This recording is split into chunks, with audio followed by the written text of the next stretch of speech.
DSP Narayan Barmani ಅವರು ಸರ್ಕಾರಕ್ಕೆ ಪತ್ರ ಬರೆದಿದ್ದಾರೆ ಸ್ವಯಂ ನಿವೃತ್ತಿ ತಗೊಳ್ತೀವಿ ಅಂತ. ಆ ಘಟನೆ ಆದ ದಿನ ನೀವು ಕೂಡ ವೇದಿಕೆಯಲ್ಲಿ ಇದ್ರಿ. ಸಿಎಂ ಅವ್ರನ್ನ ಹೊಡಿಲಿಕ್ಕೆ ಹೋದ್ರು ನನಗೆ ಬಹಳ ನೋವಾಗಿದೆ ಅಂತೇಳಿ ಲೆಟರ್ ಬರೆದಿದ್ದಾರೆ. ನನಗೆ ಅವ್ರ ಲೆಟ್ರ್ ಬರೆದಿದ್ದಾಗಲಿ ಇದಾಗಲಿ ಗೊತ್ತಿಲ್ಲ. ಮಾಧ್ಯಮದಲ್ಲಿ ನಾನು ಬೆಳಗ್ಗೆ ನೋಡಬೇಕಾದ್ರೆ ಇದು ಬಂತು. ನಿನ್ನೆ ಮುಖ್ಯಮಂತ್ರಿಗಳೇ ಇದ್ರ ಬಗ್ಗೆ ರಿಯಾಕ್ಟ್ ಮಾಡಿದಾರಲ್ಲ, ಹೋಮ್ ಮಿನಿಸ್ಟರ್ ಕೂಡ ರಿಯಾಕ್ಟ್ ಮಾಡಿದ್ದಾರೆ.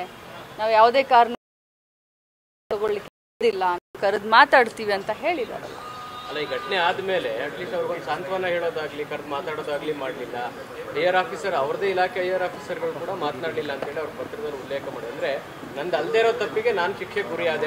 ಇದು ಎಲ್ಲ ಪ್ರಕರಣಕ್ಕೆ ಹೋಮ್ ಮಿನಿಸ್ಟರ್ ಅವ್ರು ಹೇಳಿದ್ದಾರೆ, ಕರೆದು ಮಾತಾಡ್ತೀನಿ ಅಂತ ಹೇಳಿದ್ದಾರೆ.